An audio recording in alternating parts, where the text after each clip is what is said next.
कहानी शुरू होती है और हम देखते हैं मोलान को। वो एक छोटी बच्ची है लेकिन बहुत ज्यादा तेज और चालाक है। पावर्स का इस्तेमाल करते हुए छत पर चढ़ जाती है। तभी वो छत से गिरने लगती है, मगर वो गिरती नहीं बल्कि एक निडर सिपाही की तरह नीचे उतरती है। वहाँ सभी देखकर उसको हैरान हो जाते हैं, लेकिन उसके डैड जू बहुत खुश होते हैं। तभी सभी लोग ये सोचते हैं कि एक लड़की को ऐसी हरकतें नहीं करनी चाहिए। अब मोलान की माँ उसके डैड को कहती है कि ऐसी हरकतें करना मोलान के लिए अच्छी बात नहीं और आप उसे ऐसा कुछ ना सिखाओ। और मोलान ये बातें सुनकर बहुत उदास हो जाती है और बाहर जाकर वो चीजें ठीक करने लगती है जो चीजें उससे टूटी थी। तभी वहाँ पर जू आता है और उसको बताता है कि ये बात सदियों पुरानी है और इसमें तुम्हारा कोई कसूर नहीं, लेकिन हम रूल्स को नहीं तोड़ सकते। अब मोलान ये बातें सुनने के बाद वो इस चीज के लिए तैयार हो जाती है कि वो ये रूल्स को कभी नहीं तोड़ेगी। और हम देखते हैं कि मोलान बड़ी हो जाती है जिसका एक ही मकसद है, वो ज्यादा से ज्यादा प्रिंसेस को हराए और उनको अपना गुलाम बना ले। और इसका साथ देती है एक डायन जिसका नाम है यानिया। और अब वो सब एक जगह पर हमला करते हैं और यहाँ के सभी सिपाहियों को मार देते हैं। तभी वो एक सिपाही की शक्ल में जाती है इम्पीरियल सिटी में, जहाँ उसकी मुलाकात होती है चाइना के प्रिंस से। और वो इनसे कहती है कि बुरे नाम का शख्स सबको मारता जा रहा है और आहिस्ता ही आहिस्ता सबको अपना गुलाम बनाता जा रहा है और वो दिन दूर नहीं जब वो आप तक यहाँ आ जाएगा। और उसकी मदद एक डायन कर रही है। देखते हैं कि फिर वो डायन पहुँचती है बूढ़ी खान के पास और उसको कहता है कि उसने जैसा सोचा था अब वैसा ही होगा और जल्द ही अब वो चाइना का प्रिंस बन जाएगा। और अब यहाँ हम मोलान को देखते हैं जो कि खुश होकर अपने घर आती है। तभी उसकी माँ उसको बताती है कि उसके लिए लड़के को देख लिया गया है और जल्द ही उसकी शादी करा दी जाएगी। फिर अगले दिन उसकी माँ उसको तैयार करती है और लेकर जाती है उस आदमी के पास जो जोड़ियाँ बनाता है। और यहाँ आने के बाद मोलान सभी चीजों को बहुत अच्छी तरीके से कर रही थी, पर अचानक एक मकड़ी आ जाती है और तभी चाय के कप मोलान से गिरने लगते हैं। वो अपनी पावर का इस्तेमाल करके सारे कप्स को संभालने की कोशिश करती है, लेकिन उसकी आंखों पर बाल आ जाते हैं और सारे कप गिरकर टूट जाते हैं, जिससे वो आदमी बहुत नाराज होता है और सारे लोगों के सामने उसके घर वालों की इंसल्ट करता है। भी वहाँ पर प्रिंस के लोग आ जाते हैं और उनका फरमान सुनाने लगते हैं कि एक एक घर से एक सिपाही चाहिए। तब मोलान के डैड आगे जाते हैं और कहते हैं कि मेरे घर से मैं जाऊंगा क्योंकि अपने घर में मैं ही आदमी हूँ। रात को जू की बीवी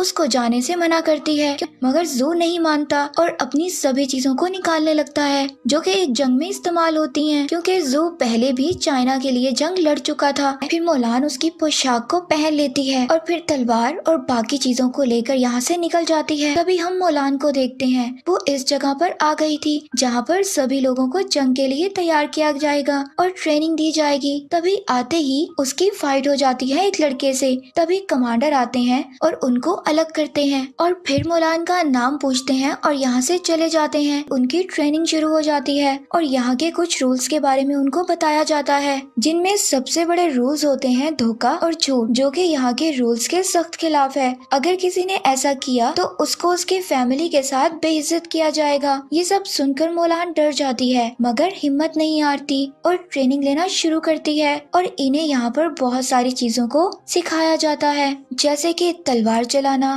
तीर चलाना। बूढ़ी खान को देखते हैं जो कि अपनी टीम को बहुत बड़ा बनाना चाहता था, इसलिए वो रोज नए नए लोगों से मिलता है और अपनी किसी भी मीटिंग में उस डायन को लेकर नहीं जाता। अगर वो जाती है तो एक स्पैरो बनकर, जो कि ये चीज बहुत बुरी लगती है। तो जब वो बूढ़ी खान से बात करती है तो वो उसको कहता है कि अपने आप को मत भूलो कि तुम क्या हो, ये कहकर चला जाता है। दूसरी तरफ हम मोलान की ट्रेनिंग को देखते हैं कि यहाँ पर सभी एक दूसरे से फाइट कर रहे होते हैं और मोलान एक लड़के से लड़ रही होती है और वो लड़का बार बार मोलान को हरा देता है। तब मोलान गुस्से में आ जाती है और वो अब उन सारी चीजों को करने लगती है जो चीजें उसने बचपन से सीखी थी। और वो यहाँ बहुत ही शानदार तरीके से लड़ती है जिसे सभी लोग देखकर हैरान हो जाते हैं। और तभी थोड़ी देर में कमांडर भी आ जाता है और वो भी इसको देखकर हैरान हो जाता है, लेकिन मोलान उसको हराकर चली जाती है। अब हम अगले दिन देखते हैं कि वो बाल्टी वाली एक्सरसाइज को बड़े आराम से कर लेती है और सब लोग उसे देखकर हैरान हो जाते हैं, क्योंकि जितनी ऊंचाई तक मोलान जाती है वहाँ पर आज तक कोई नहीं गया था। अब रात को मोलान चुपके से नहाने जाती है, क्योंकि मोलान अब तक इसलिए नहीं नहाती, अगर उसने ऐसा किया तो सबको पता चल जाएगा कि वो लड़का नहीं बल्कि लड़की है।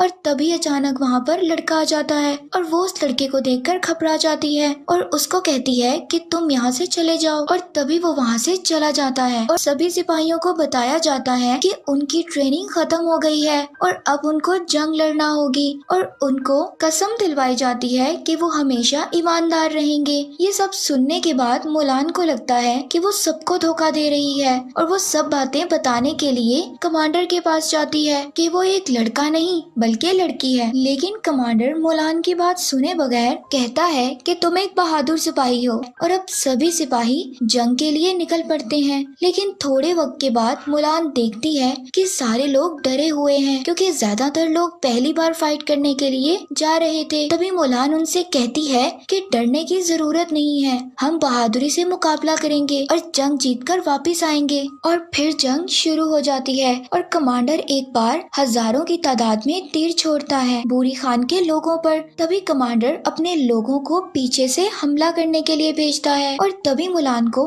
अपने लोगों को पीछे से जाने का कहा जाता है। तभी पीछा करते वक्त मुलान के सभी लोगों को मार दिया जाता है और आखिरी में जो 2 लोग होते हैं वो भी मुलान को छोड़कर भाग जाते हैं। वो डायन हमला कर देती है। इसके बाद दोनों के दरमियान फाइट होती है और इसी दरमियान डायन बार बार मुलान का नाम पूछती है। तभी मुलान उसको अपना लड़कों वाला नाम बताती है। तभी डायन कहती है कि तुम प्रिंस के लोगों को बेवकूफ बना सकती हो, मुझे नहीं, मुझे पता है कि तुम एक लड़की हो। को उस डायन की बातें याद आ रही थी। अब उसको एहसास हो रहा था कि वो सबके साथ साथ अपने आप को भी धोखा दे रही है। इसलिए मुलान यहाँ से निकलती है और अपनी असली शक्ल में आने लगती है, यानी कि लड़की की शक्ल में। तभी वो वहाँ पर दोबारा अपने लोगों में आ जाती है और अपनी खतरनाक स्किल्स को दिखाने लगती है। और यहाँ पर मुलान को लड़ते हुए देखते नजर आता है कि मुलान एक बहुत ही पावरफुल गर्ल है। फिर मुलान निकल पड़ती है पहाड़ों की तरफ और वहाँ पर जाकर वो बूरी खान के लोगों पर हमला करने लगती है,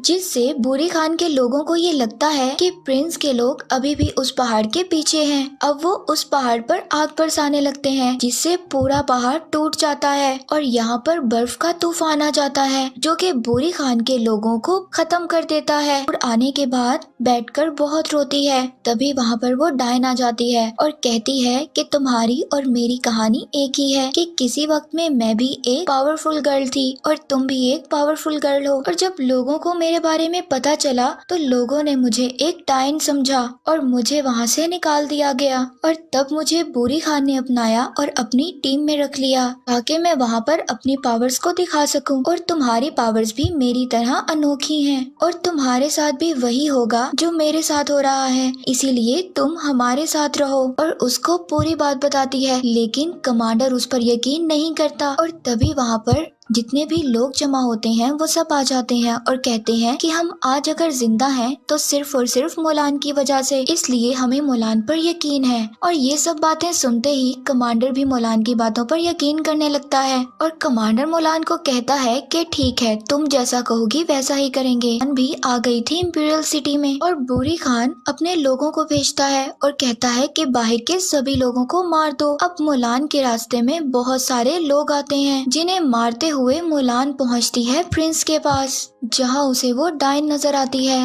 और अब वो समझ जाती है कि प्रिंस को उन लोगों ने एक खुफिया जगह पर रखा है। और अब वो उस डायन से पूछती है, लेकिन वो उसको कुछ नहीं बताती और एक स्पैरो बनकर वहां से उड़ जाती है। और अब वो डायन जानबूझकर मुलान को अपना पीछा करने देती है, क्योंकि वो भी चाहती है कि मुलान प्रिंस की जान बचाए। अब यहाँ पर फाइट होती है बूरी खान और मुलान के दरमियान और इसी फाइट के दौरान बूरी खान मुलान की तलवार को आग में गिरा देता है और मुलान थोड़े वक्त के लिए लड़ना छोड़ देती है। जल्दी मुलान बूरी खान से लड़ते हुए उसको नीचे गिरा देती है और फिर प्रिंस को खोलने लगती है। तभी बूरी खान एक तीर चलाता है जिसे प्रिंस पकड़कर वापस फेंकते हैं और तभी यहाँ पर मुलान अपना कमाल दिखाकर वो तीर बूरी खान को मार देती है और उस तीर से बूरी खान फौरन मर जाता है। और फिर ये जंग खत्म हो जाती है और अब चारों तरफ लोग खुशियाँ मना रहे होते हैं। घर पहुंचती है तो उसके पेरेंट्स उसको देखकर बहुत खुश होते हैं। तभी वहाँ पर कमांडर आ जाता है अपने लोगों के साथ और उन्हें देखकर मुलान के डैड बहुत दुखी हो जाते हैं। उन्हें ऐसा लगता है कि ये सब मुलान को सजा देने आए हैं। तभी कमांडर उनको बताता है कि प्रिंस मुलान से बहुत खुश है, इसीलिए उन्होंने उसके लिए एक तोहफा भेजा है और वो तोहफा होता है एक तलवार। और वो अभी भी चाहते हैं कि तुम उनके सिपाहियों में शामिल हो जाओ। और ये सब सुनकर मुलान मुस्कुराती है और यहीं पर मूवी एंड हो जाती है।